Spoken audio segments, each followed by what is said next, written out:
Committee on Ethics has jurisdiction. Yeah, since nag-resign na si Congressman Saldico, wala nang ika nga karapatan ang Kongreso para maimbitahan siya at maanyayan para umattend sa Committee ng Ethics. Yes. Thank you, Ma'am Marie, sa inyong katanungan.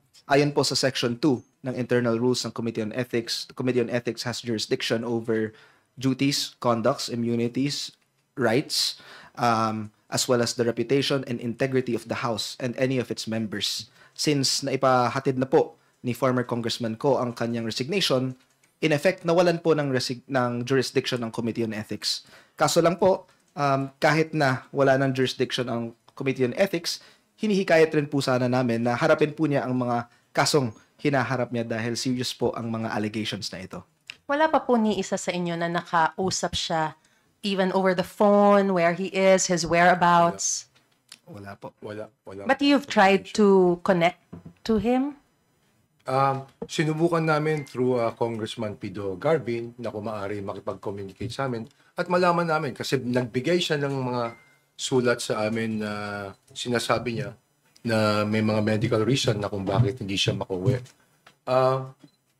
Ang in-applyan niyang leave sa Secretary Gen ay personal leave, hindi naka-specified on medical leave. Kaya hinihiling din namin, sana supportahan niya yung sinasabi niyang medical reason na kung bakit hindi siya makuwi. Sana man lang nagbigay ng medical certificate or ganon. Walang kaming nakikita na ganon. Kaya naman kaya binigyan namin siya talaga ng deadline na kailangan umuwi siya by all means itong September 29. So, Speaker, as far as you're concerned, and for the record, hindi natin alam kung nandito na siya sa Pilipinas o nasa ibang bansa pa siya at this point as we speak. Yes, tama ka dyan. Kung nandito na sa bansa o hindi. And we can check naman kung meron na sa entry, sa immigration, kung nakapasok siya sa ating bansa. And based on your checking, wala pa? Wala pa naman. Wala pang pumapasok dito sa bansa na Zaldico. And Speaker, sorry, dagdag ko na lang din po. Kailangan po bang i-manifest at formal na tanggapin ng plenaryo yung resignation ni Congressman Zaldico bago ito maging epektibo? And paano po pipiliin? Can you just walk us through the process kung paano pipiliin at kailan itatalaga yung magiging kapalit ni Congressman Ko, lalo na bilang dating chairman ng makapangyarihang Committee on Appropriations?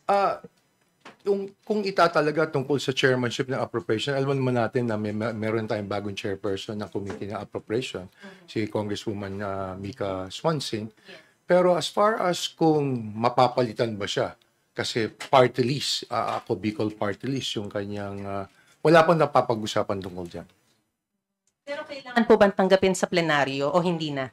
I think i-manifest sa tingin ko. Ano tingin mo dyan, Pong? Maraming salamat, Marie, sa inyong katanungan. Of course, ayoko pong pangunahin ang members ng House kung sino po ang papalit kay former Congressman Zaldico.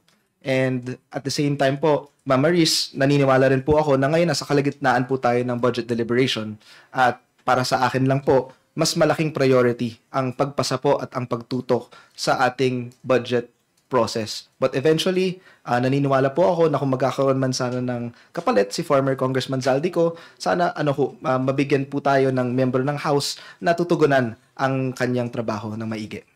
In terms of the question whether it has to be manifested in the plenary, hindi na po ba kailangan o when he already submitted his resignation, it's as good as that?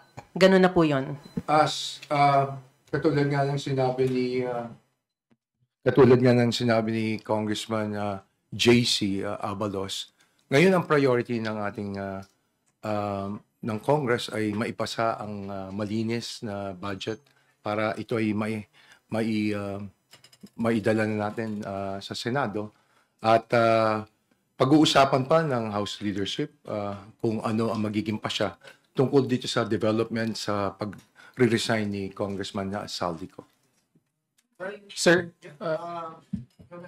Sir Gabriel Lalo po from Inquirer. Sir, just to clarify, you have accepted the resignation, sir? Yes, tinanggap namin yung kanyang resignation. Kaya nga, kailangan mapag-usapan ng House leadership kung paano ma-address properly yung kanyang resignation. Sir, on a personal... Ay, sige. In addition po sa sagot po ng ating speaker, nakalagay rin po sa ating konstitusyon na pinagbabawal ang involuntary servitude. So kung meron po tayong member ng House na tingin po niya, ayaw na niya magsilbi bilang katawan ng Kongreso, wala pong pumipigil sa kanya sa paghintulot sa kanyang trabaho kung ayaw na niya. Sir, on a personal note, did you feel